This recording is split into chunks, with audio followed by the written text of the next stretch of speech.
Halo teman-teman semua, selamat bertemu kembali bersama saya dari developer dari Gtrend. Kali ini saya mau sedikit bercerita tentang versi Gtrend 16.6 ya. Di versi 16.6 itu di bagian menu ada save preset.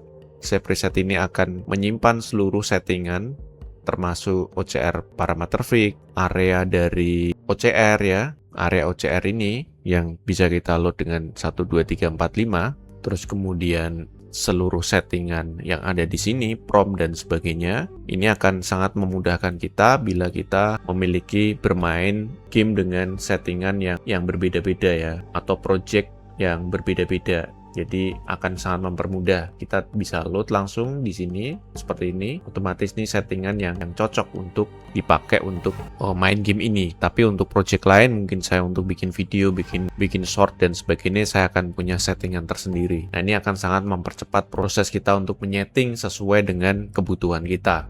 Kemudian di bagian sini ada translate. Fungsinya apa? Fungsinya kita nanti tinggal ketik bahasa Indonesia aja, terus kemudian translate itu akan diubah menjadi bahasa Inggris.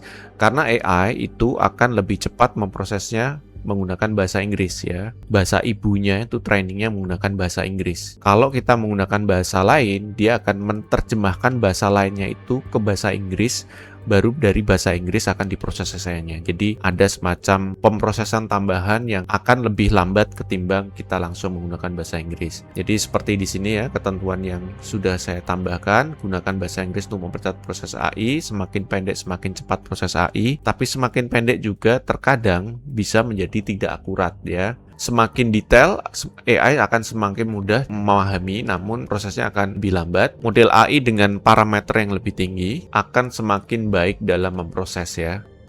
Jadi misalkan 12 billion pasti akan lebih baik daripada 4 billion, itu bisa dipastikan. F4 akan lebih cepat prosesnya sekarang. F4 lebih cepat dalam memproses area OCR, membuat area OCR karena tidak gabung dengan translate. Kalau pengen translate F4 tahan kontrol, dia otomatis akan melakukan proses translate. Kemudian di menu setting ada font color, ini untuk bisa mengganti color dari si font ya. Jadi sekarang bisa di custom, terserah untuk membuat warna font yang sesuai keinginan. Terus kemudian untuk proses meletakkan ini sekarang lebih mudah, terutama ketika misalkan teksnya tidak ada. Jadi tinggal Ctrl T, kita bisa langsung meletakkan teks sesuai dengan keinginan kita ya. Nah, di versi 166 juga untuk mengatasi masalah problem ketika tidak bisa melakukan proses write and read di folder dokumen karena settingan dari Defender-nya itu tidak memperbolehkan aplikasi untuk menulis di dokumen, dan itu menyebabkan Gtrend tidak bisa berjalan dengan baik karena segala settingan dan sebagainya macamnya itu ada di folder dokumen ya. Perbaiki dengan apabila tidak bisa melakukan writing di folder itu, maka Gtrend akan berusaha untuk membuat di folder yang lainnya.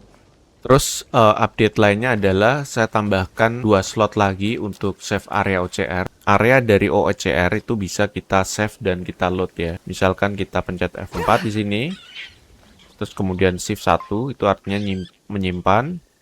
Terus mungkin sebelah sini, terus kemudian saya save, shift F2 berarti nyimpan. Kemudian misalkan di area sini, terus kemudian shift 3 itu nyimpan. Terus misalkan di area sini, misalkan shift 4 berarti nyimpan. Dan kemudian misal di area sini shift 5 nyimpan. Jadi kita tinggal loadnya 1, 2, 3, 4, 5 ya, seperti itu.